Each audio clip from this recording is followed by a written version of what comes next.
시험을 기쁘게 여김으로.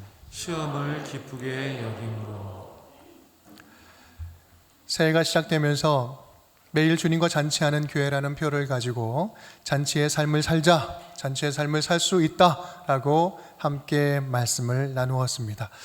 여러분, 새해가 시작된 지 정확하게 보름이 지났습니다. 여러분의 하루하루는 어떻습니까? 잔치 같은 삶을 살고 계십니까? 문제는 머리로는 공감이 되고 마음도 좀 그랬으면 좋겠는데 어떻게 사는 것이 천국을 사는 것인지 좀 구체적인 방법을 잘 모르겠다라고 하는 마음이 문제가 되겠죠.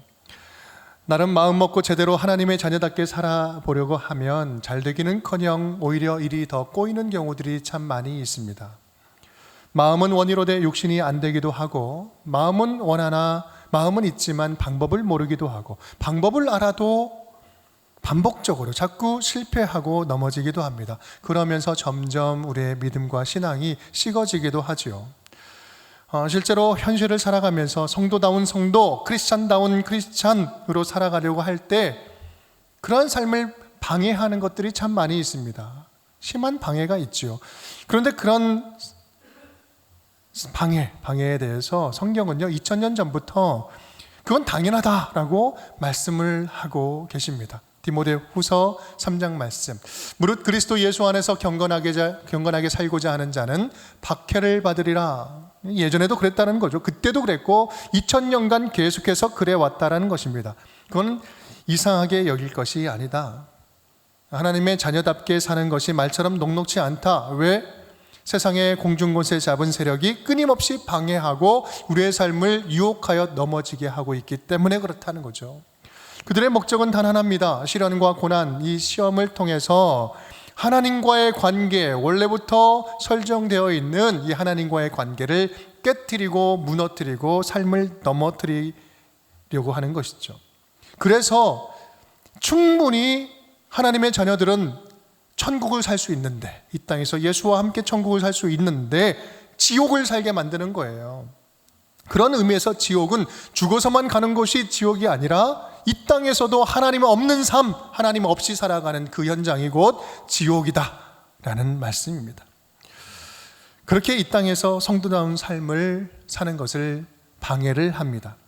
정신 바짝 차리지 않으면 순간순간 유혹에 넘어가서 우리는 크리스찬됨을 잃어버리기 쉽습니다.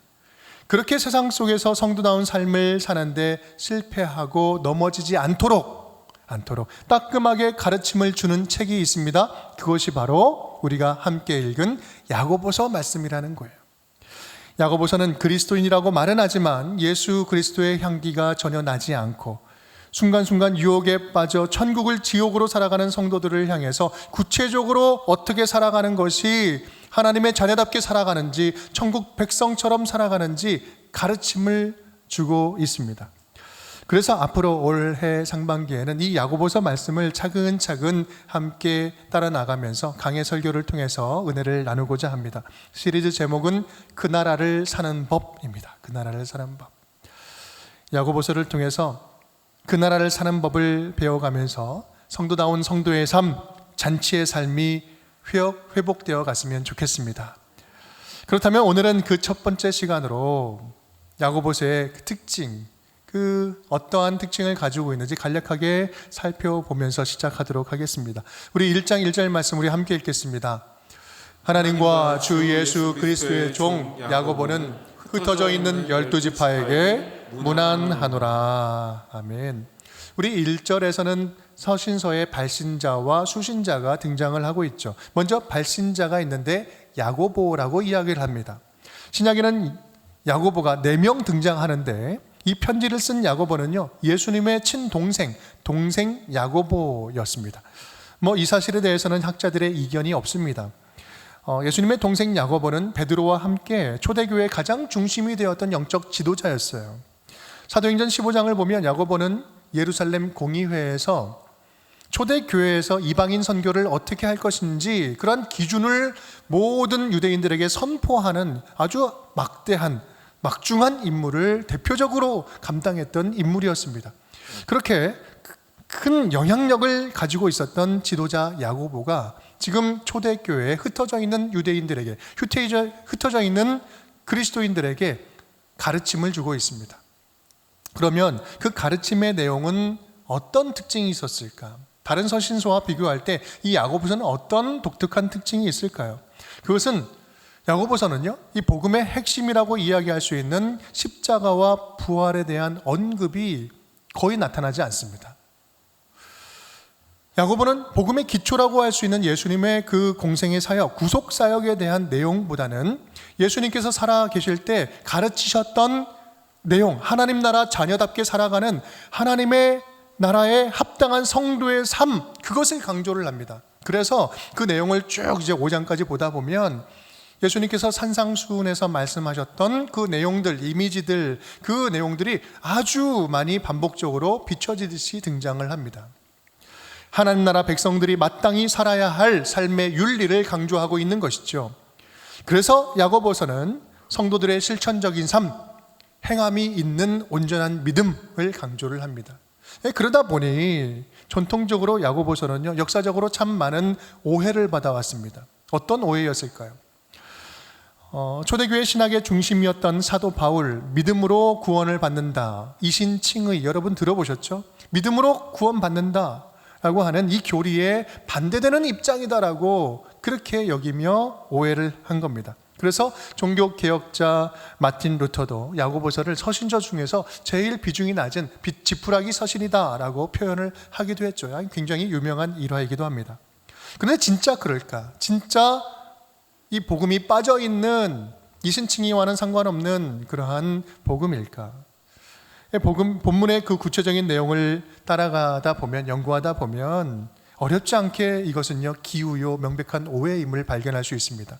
왜냐하면 세상에서 승리하는 참된 믿음은, 참된 믿음의 경건은, 성도의 삶은 소리만 요란한 텅 빈 신앙이 아니라 행함과 믿음이 함께 어우러져 있는, 함께하는 균형 잡힌 신앙, 균형 잡힌 믿음이라는 사실을 우리 야고보서는 아주 강조하고 있기 때문에 그렇습니다. 우리 1절에서 또 하나 짚고 넘어갈 부분이 있어요. 그것은 이 편지를 받고 있는 사람들이 누구냐, 수신자가 누구냐라는 문제죠. 1절에서는 그 편지를 받는 대상을 아주 흥미롭게 표현을 하고 있습니다. 흩어져 있는 12지파, 흩어져 있는 12지파라고 표현하죠. 그냥 성도들 그렇게 이야기하지 않고 12지파라고 표현했는데 왜 그렇게 했을까? 이 12이라는 숫자는 성경에서 굉장히 유명한 숫자죠. 완전수요, 또 하나님의 언약 백성을 의미하는 그런 숫자이기도 합니다. 유대인들 가운데 예수 그리스도를 메시아로 영접한 사람들, 그 사람들을 지금 흩어져 있는 12지파라고 표현을 하고 있어요. 근데 이 12지파가 지금 어떻게 돼 있다? 흩어져 있다라고 이야기하죠. 이건 무슨 말일까요? 말 그대로 세상 속에서 고난과 핍박을 받아서 세상에 흩뿌려져 있는 거예요. 디아스포라, 흩어져 있는 거죠. 한마디로 말하면 세상의 고난과 핍박, 사단의 여러 유혹들, 그 한복판에 내던져진 그리스도인, 이 세상의 유혹 가운데 노출되어 있고 그 가운데 살아가고 있는 그리스도인을 대상으로 한다라는 말씀이에요. 지금 우리로 말하면 이 편지의 대상은 복음을 처음 듣는 초신자가 아니라 예수를 좀 안다고 하는, 나는 예수를 믿고 예수를 알고 교회를 좀 다닌다고 하는 기존 신자들, 저와 여러분을 대상으로 하고 있다는 말씀입니다. AD 62년에 사도 야고보는 순교를 당합니다. 그러니까 순교를 당하기 이전에 62년 이전에 살아갔던 초기의 기독교인들, 외적으로는 핍박받고 내적으로는 복음을 오해하고 이단의 공격을 받고 성도라고 하지만 기쁨이 점점 사라져가고 삶의 향기도 없어지고 그리스도인의 매력적인 향기도 없어지고 영향력도 잃어가는 이 무늬만 그리스도인으로 살아가는 그런 자들에게 쓴소리를 하고 있는 것이 이 야고보서 말씀이다라는 사실이에요. 바로 이것이 오늘 우리가 오늘부터 야고보서를 함께 묵상하고 배워나가는 그런 이유입니다. 성도다운 성도, 크리스찬다운 크리스찬을 회복하자라는 말씀이에요. 바로 그것이 매일 주님과 잔치하는 그런 천국을 누리는 삶이다라는 말씀입니다. 바라기는 오늘부터 시작되는 말씀의 여정을 통해서 하나님 나라를 멋지게 살아가는 법을 배우고 누리는 우리 운정의 모든 가족 식구들이 될 수 있기를 주님의 이름으로 축복합니다. 그 첫 번째 주제, 우리 야고보서의 그래서 첫 번째 주제는요, 시험이라는 겁니다. 시험. 성도다운 삶을 좀 살아보려고 하는데, 잔치를 누리며 살아가려고 하는데 가장 크게 방해하는 것이 무엇이다? 우리의 삶 가운데 찾아오는 시험이라는 거예요. 그러면 시험이 찾아올 때 지금 성경은 어떻게 하라고 이야기를 합니까? 우리 2절 말씀 우리 함께 읽겠습니다. 네, 형제들아, 너희가 여러 가지 시험을 당하거든 온전히 기쁘게 여기라. 온전히 기쁘게 여기라. 오늘 본문 말씀 보면 본문의 시험 앞에 여러 가지 시험을 당하거든, 여러 가지라고 이야기하고 있어요. 말 그대로 여러 종류의 시험이 있다는 말이에요. 외적인 환난과 핍박도 있고요, 경제적인 어려움이 될 수도 있고요, 시기와 다툼으로 인한 관계의 시험일 수도 있어요. 또 자신의 약한 부분에서 찾아오는 누구도 모르는 내적인 시험일 수도 있습니다. 그런데 이런 시험들, 다양한 시험들이 찾아올 때 어떻게 해라? 온전히 기쁘게 여기라. 여러분, 지금 시험이 찾아올 때 온전히 기쁘게 여기는 게 이게 말처럼 쉬운 일입니까? 어떻게 기쁘게 여길 수 있다는 말이에요? 이 시험이라는 단어를 보면 페이라스모스라는 단어죠. 이건 두 가지 의미를 동시에 가지고 있는 단어입니다. 하나는 외적인 시련 및 테스트로서의 시련, 하나는 또한 유혹이라는 의미가 있습니다. 이건 우리나라 말도 그렇죠. 시험이라는 것이 두 가지 의미를 다 가지고 있어요. 이것은 굉장히 큰 의미가 있습니다. 왜일까요? 시험이 유혹이 될 수도 있고, 유혹이 또 시험이 될 수 있다는 말이에요. 유혹이 테스트가 될 수 있고, 테스트가 유혹이 될 수 있어요. 같은 시험이라도 하나님이 주시면 테스트요, 사단이 주면 유혹이 되는 거예요. 여러분, 여러분에게 오는 지금 시련이 있다면, 시험이 있다면 그 시험이 테스트 같습니까? 아니면 유혹 같습니까? 우리가 어떻게 여기고 반응하느냐에 따라 이것은요, 둘 다 될 수 있어요. 우리에게 찾아오는 시험이, 여러분에게 찾아오는 시험이 지금 여러분의 인생의 디딤돌이 되고 있습니까? 아니면 걸림돌이 되고 있습니까? 지금 2절에서 말하는 시험은요, 믿음의 시련으로 오는 테스트를 말하고 있는 거예요. 그러니까 이 말은 시험을 당하거든 그 시험 뒤에 우리가 알지 못하는 하나님의 숨은 뜻과 숨은 계획과 의도가 있으니 테스트로 알고 기쁘게 받자, 기쁘게 여기자라는 말씀이에요. 사실 이 말은요, 데살로니가 5장 말씀, 항상 기뻐하라, 쉬지 말고 기도하라, 범사에 감사하라, 우리 이 말씀과 더불어서 참 공감 가기 어려운 그런 말씀입니다. 기쁨이라는 게 이게 마음대로 됩니까? 이 감정이 일어나지 않을 수 있잖아요. 상황이 너무나 힘든 거죠. 어려운 상황을 실제로 닥치면 기쁘게 여기는 것은 절대로 마음처럼 잘 되지 않습니다. 하지만 오늘 말씀은요, 그냥 무조건 덮어놓고 기뻐해 라고 강조하고 강요하는 것이 아니라 무조건 덮어놓고 이유 없이 기뻐하라는 그런 말씀이 아닌 거예요. 시험 앞에서도, 왜냐하면 시험 앞에서도 우리가 기뻐할 수 있는 그만한 확실한 이유가 있다라는 거예요.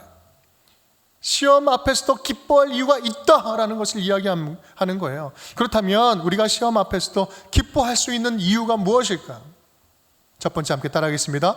시험을 통해 믿음을 발견하기 때문입니다. 시험을 통해 믿음을 발견하기 때문입니다. 3절 말씀 함께 읽겠습니다. 이는 너희 믿음의 시련이 인내를 만들어낸 줄 너희가 알미라. 아멘. 본문은 지금 시험을 믿음의 시련이라고 이야기를 하고 있습니다. 이 말은요, 시험이 우리 안에 있는 믿음을 끄집어낸다라는 거예요. 바로 이것이 우리가 기뻐해야 할 이유라는 말씀입니다. 시험이 찾아올 때 그때 우리는 우리의 안에 있는 믿음이 살아있음을 발견하게 되고 그것을 믿음을 증명할 수 있게 된다라는 말씀이에요. 야고보서는 이것을 시련, 믿음의 시련이라고 이야기를 하죠. 근데 이 시련은 연단이라고도 번역하는 단어입니다. 순수한 금이나 은을 뽑는 과정, 그리고 나중에 드러나는 검증하는 것, 인정받는 것을 이야기할 때 쓰는 도키미온이라는 단어예요. 이거는 평소에 잘 드러나지는 않지만 어떤 테스트와 계기를 통해서 그 진정성이 드러나게 되는 것, 즉 시험이 곧 믿음의 검증이다라고 이야기를 하는 것입니다. 그렇습니다. 우리는 뜻하지 않은 그런 시련을 당할 때 어떤 일이 생깁니까? 평상시에는 우리 안에 숨겨져 있던 믿음의 본 모습이 드러나기 시작합니다. 목사건, 장로건, 권사건, 집사건 다 똑같아요. 시련이 찾아올 때 믿음의 본 모습이 드러나요. 시험이 오면 믿는 자와 믿지 않는 자의 선택과 반응이 갈라지기 시작합니다. 또 믿음이 좋은 자와 믿음이 없는 자도 확연하게 드러나기 시작해요. 믿음이 전혀 없던 자 같은데 시련 앞에서 아주 강한 믿음이 드러나는 경우도 있고요. 또 오랜 믿음을 아주 떵떵거리고 자랑했으나 시험을 통해서 믿음이 밑바닥을 치고 있는 그런 경우가 드러나는 경우도 참 많이 있습니다. 그래서 시험이라는 것은 참 중요합니다. 학교에서 시험 보는 이유가 바로 그거죠. 내가 다 아는 것 같은데 시험 보면 점수가 나와요. 모르는 것을 알려주는 거죠. 공부하라는 거죠. 여러분, 예를 들면요, 또 그렇습니다. 장례식장에 가면 그런 분위기를 참 많이 느낍니다. 믿음이 좋은지 나쁜지 잘 몰라요. 그런데 믿음이 좋은 가정은요, 가족이라는 죽음, 가족의 죽음이라는 큰 시련을 딱 당할 때 그 시련 앞에서도 보이지 않는 힘이 있습니다. 보이지 않는 힘이 느껴져요. 분명히 그 유가족들에게는 말할 수 없는 슬픔이 있습니다. 죽음이 갈라놓는 아픔이 있어요. 너무나 큰 고통이 있어요. 그런데요, 그것을 뛰어넘는 천국의 소망이 있어요. 그 천국에 대한 소망, 그 믿음이 그 모든 장례식장 전체를, 영적인 질서를 딱 잡고 있는 거예요. 그러니 너무나 경건합니다. 너무나 극심한 슬픔이 있음에도 더 뛰어넘는 소망이 그것을 잡고 있거든요. 그것이 보이지 않던 믿음의 힘이 보이는 순간이에요. 여러분, 그렇게 시험이 올 때 믿음이 드러나는 거예요. 반면에 이런 성도님도 있습니다. 우리 교회의 성도님은 아니에요. 누구냐고 묻지 마세요. 최근에 아파트 값이 막 폭락하고 폭등하는 그런 일들이 있죠. 폭등하면서 앉은 자리에서 아무것도 안 했는데 갑자기 2억이 뛰었어요. 막 돈을 많이 벌었죠. 그러니 하나님 감사합니다. 이것으로 뭣도 하고 뭣도 하겠습니다. 막 그랬습니다. 그런데 얼마 지나지 않아서 또 막 폭락을 하게 됩니다. 그래서 그것이 제자리로 딱 왔어요. 그것이 시험거리가 돼서 하나님 어떻게 나한테 그럴 수 있냐고, 그것이 시험거리가 돼가지고 교회를 굉장히 멀리하고 있는 성도가 있다라는 이야기를 들었어요. 여러분, 웃픈 이야기잖아요. 웃픈. 여러분, 우리가 모두가 연약하니까 언제든지 넘어질 수 있습니다. 다만 보이는 믿음이 전부가 아니라는 거죠.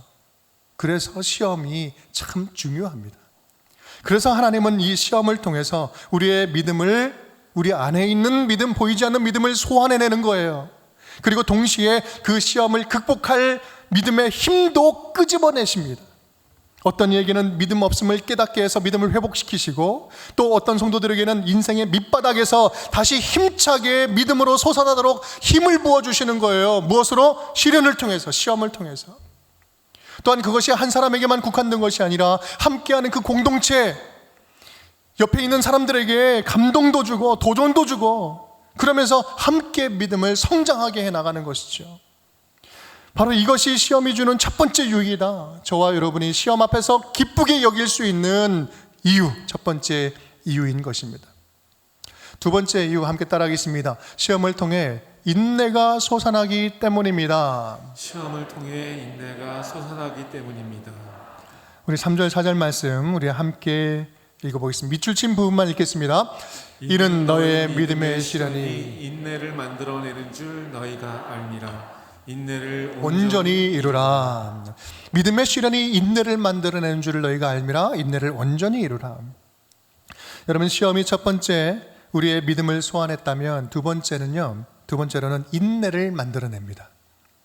인내라는 단어를 보면 휘포모네라는 단어예요. 휘포는 뭐뭐 아래에서, 모네는 또 머물러 있다라는 거예요. 오랜 기간 무엇인가를 또 바치고 머물러 이렇게 지탱하고 있는, 참고 견디어내는 모습을 담고 있는 단어죠. 단순한 환경 적응이나 참을성이 아니라 하나님에 대한 강렬한 신뢰 반응을 이야기하는 것입니다. 그런데요, 이 4절 말씀, 4절에 인내를 온전히 이루라 라는 이 문장만 보면 어떻게든 그냥 끝까지 참고 견뎌봐라 라는 그런 의미로 보입니다. 그런데 이것은 아주 틀린 말은 아니지만 우리는 여기에서 놓치지 말아야 할 분명한 숨겨져 있는 의미가 있는 것을 발견해야 합니다. 원문을 보면 개역 성경에는 빠져있는 단어가 있습니다. 에르곤이라는 단어인데 역사라는 거예요. 인내를 온전히 이루라. 여기에 인내의 역사를 온전히 이루도록 하십시오. 이것이 직역의 번역이에요. 인내의 역사. 이 에르곤이라는 단어는요, 뭔가 하는 일, 행동, 행위, 하는 일이라는 뜻이에요. 인내하는 주체가 물론 사람에게도 있지만 이 문장이 더 강조하고 있는 것은 인내가 하고 있는 일, 인내의 역사를 지금 더 강조하고 있습니다. 다시 말하면 믿음의 시련이 만들어내는 그 인내가 나를 더 온전하게 만들어간다라는 말씀이에요. 성경의 그 킹 제임스 버전이나 NIV를 보면 더 정확하게 표현하고 있습니다. 이렇게 표현하고 있어요. 인내로 하여금 그 일을 끝내도록 하라. 인내로 하여금 그 일을 끝내도록 해라. 밑줄 짚으면 함께 읽어볼까요? 나에게 주어진 인내가 내 안에서 온전히 일을 끝마치게 하라. 여러분, 이건 좀 뉘앙스가 달라요. 내가 막 끝까지 어떻게든 참고 견디면서 인내해라라는 거와는 조금 뉘앙스가 다릅니다. 여러분, 이 말은요, 시험 당할 때 너는 무조건 그냥 꾹꾹 눌러 참아라 라는 이런 단선적인 의미가 아니라 환난과 시련을 통해 생기는 인내가 너를 연단하여 온전하게 다듬어 갈 테니 너는 내게 주어진 그 인내를 네 안에서 끝까지 완성되게 하라. 네가 인내를 만드는 것이 아니라 인내가 너를 만들어낼 것이다. 인내가 너를 온전케 할 것이다. 바울은 이런 똑같은 의미를 이렇게 표현을 하고 있습니다. 로마서 5장 말씀 우리 함께 읽겠습니다. 다만 이뿐 아니라 우리가 환난 중에도 즐거워하나니 이는 환난은 인내를, 인내는 연단을, 연단은 소망을 이루는 줄을 알미로다. 아멘. 환난은 인내를, 인내는 연단을, 연단은 소망을 이루어낸다. 우리 안에서. 여러분, 그래서 이러한 영적인 비밀을 깨닫게 되면 시험을 당할 때 반응이 달라질 수 있어요. 나로 인내하게 하는 이 시험은 나로 하여금 예수님을 더 닮아가게 하는 하나님의 선물이구나. 나의 이 시험거리는 오히려 예수님과 함께 천국을 살게 하는 반전의 기회로 주신 테스트구나. 그러니 시험을 당할 때 끝까지 무너지지 말자. 내 안에 있는 인내가 완성되도록 내가 그 인내에 힘을 더 주어보자. 정상아, 그러니 오히려 온전케 되는 것을 기대하면서 힘들지만 기쁘게 받아들여보자. 여러분, 얼마나 우리로 하여금 오늘 하루하루 참지 못하게 하는 일들이 얼마나 주변에 많이 있습니까? 오늘 아침에도 그 순간순간 부쓱부쓱 일어난 그러한 분노와 화 있지 않았습니까? 순간 화를 치밀어 오르게 하는 분노하게 하는 일들이 우리를 너무 지치게 만들어요. 힘들게 만듭니다. 또 분노하지 않아도 될 일인데 자꾸 상처를 받다 보니 이 분노 조절이 안 돼서 실수하는 경우도 얼마나 많습니까? 혹시 지금도 그런 후회를 하고 계신 분은 있지는 않습니까? 지난주 목요일입니다. 아침에 새벽 기도를 마치고 우리 아내와 함께 분리수거를 하러 나갔습니다. 아침에 분리수거를 하면서 기분 좋게 분리수거 잘하고 돌아오는데 아내와 대화하는 중에 아내의 말 한마디가 제 마음에 칵 걸린 거예요. 마음이 상했어요.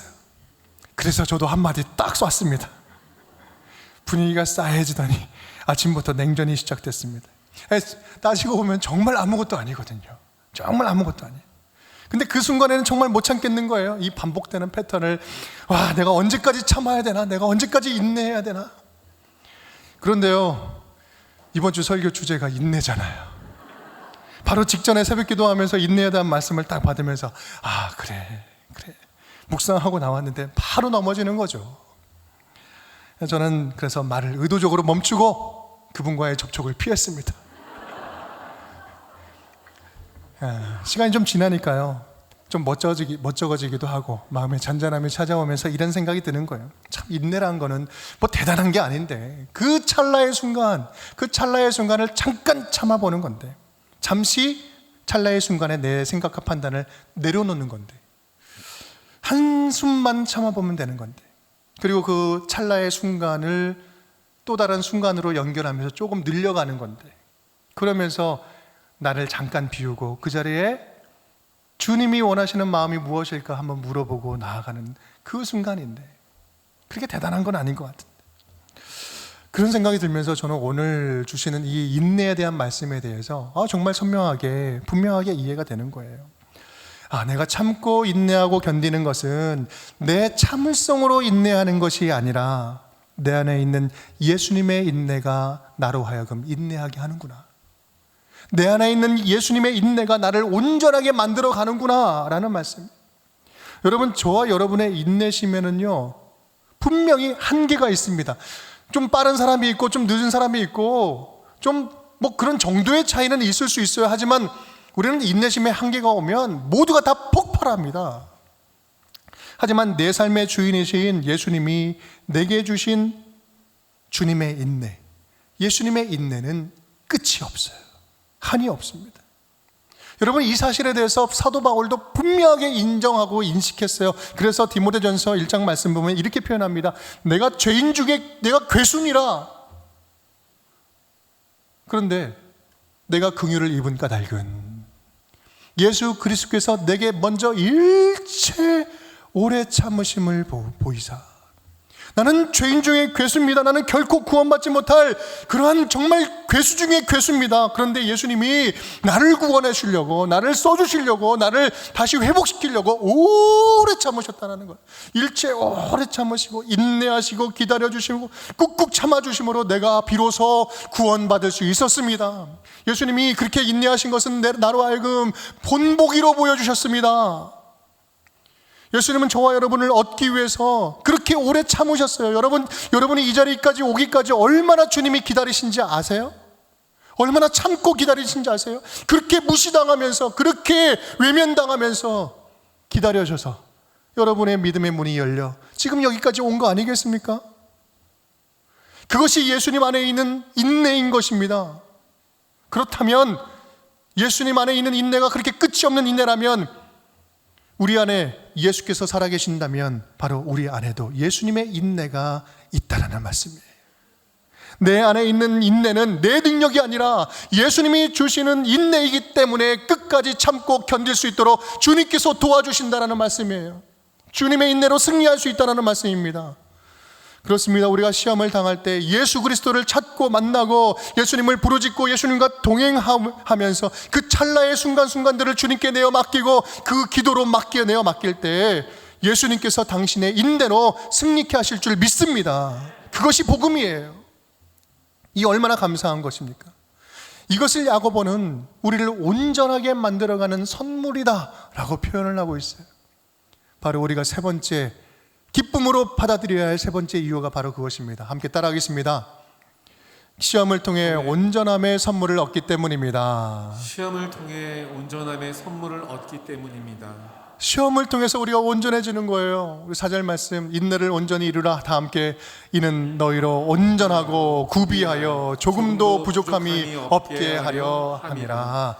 아멘. 인내를 주는 목적은 온전케 하기 위한 거죠. 온전하다는 것은요, 하나님이 우리를 구원한다, 이 구원의 의미와 연결되는 아주 중요한 단어예요. 텔레이오스라는 단어예요. 분명한 목적을 성취하는, 하나님의 목적이 이루어지는 완벽한, 성숙한, 당장의 완벽한 모습을, 퍼펙트한 모습이 아니라 계속해서 자라는 모습, 온전에 닮아가는 모습을 이야기해요. 하나님의 뜻에 부합하여서. 여러분, 야고보서의 그 특징을 보면 잠시 그대로 놔주세요. 네, 보면 삼중화법, 강조화법을 씁니다. 다른 부분에도 계속해서 설명드릴 텐데, 온전하고 구비하여 조금도 부족함이 없다. 이 지금 세 가지를 얘기하고 있는데 다 똑같은 이야기를 하고 있는 거예요. 온전하는 것. 바로 이 온전함이 하나님이 우리를 향하신 하나님의 가장 궁극적인 목적이라는 거예요. 그리고 시험을 통해서 이 온전케 되는 선물을 주시겠다라는 말씀입니다. 우리 1장 17절은 이렇게 이야기합니다.